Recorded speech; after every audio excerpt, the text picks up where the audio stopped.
অনেক সময় সবজি কেটে আমরা সবজির অনেক অংশ ফেলে দিই, কিন্তু কোনো কিছুই ফেলে দেওয়ার নয়। আজকে আমি কুমড়োর যে এঁতো বা কুমড়োর ওপরে যে জাল জালে অংশটা থাকে সেই অংশটা দিয়ে একটা রেসিপি আপনাদেরকে বানিয়ে দেখাবো। নমস্কার বন্ধুরা, আমি সুচেতা, আমার কুকিং শোতে আপনাদের সবাইকে স্বাগত। তাহলে চলুন এবার ভিডিওটা শুরু করা যাক। দেখুন, এখানে আমি বেশ কিছুটা পরিমাণে এঁতো আগে থেকেই বার করে রেখেছি। এবার এক টুকরো কুমড়ো থেকে আমি কিছুটা পরিমাণে এঁতো এইভাবে কেটে বার করে দেখাচ্ছি। ভেতর থেকে বীজগুলো আমি বের করে নেব।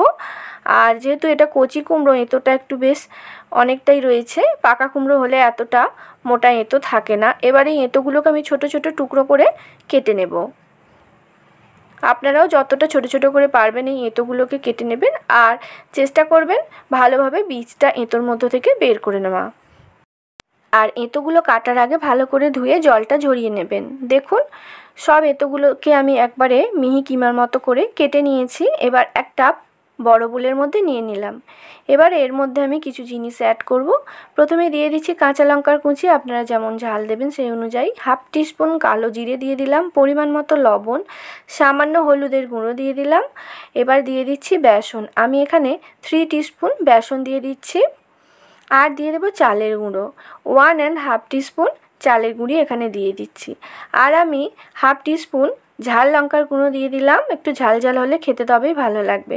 সমস্ত জিনিসগুলোকে ভালো করে মেখে নেব। এখানে কিন্তু কোনোভাবেই জলের ব্যবহার করা যাবে না। দেখুন, মেখে নেওয়া হয়ে গেছে। এদিকে আমি রিফাইন অয়েল গরম করতে দিয়েছিলাম। দেখুন, তেলটা ভালো মতো গরম হয়ে গেছে। এবার এই মধ্যে চামচে করে ছোট ছোট করে মিশ্রণ নিয়ে অল্প অল্প আমি বড়ার মতো করে ভেজে নিচ্ছি। দেখুন, ফ্রাইং প্যানে এগুলো ভাজলে কিন্তু একসাথে অনেকগুলো ভাজা যায়, কড়াইতে কিন্তু একসাথে এতগুলো ভাজা যায় না, তাই আমি ফ্রাইং প্যানেই ভেজে নিচ্ছি। সাইজটা আপনারা ছোট বড় আপনাদের পছন্দ মতো করতে পারেন। এবার এক পিঠ এগুলো লাল লাল হয়ে গেলে কিন্তু এগুলো একটু ভেসে উঠবে, তখন আমি এগুলোকে উল্টে নেব।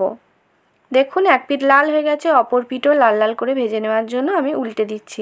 আপনারা অবশ্যই বানিয়ে নিজেরা খান। নিরামিষ দিনে গরম ডাল ভাতের সঙ্গে খেতে লাগবে অসাধারণ। কেমন লাগলো আপনাদের মতামত কিন্তু কমেন্ট করে জানাতে ভুলবেন না। দেখুন, সব বড়াগুলোই ভাজা হয়ে গেছে।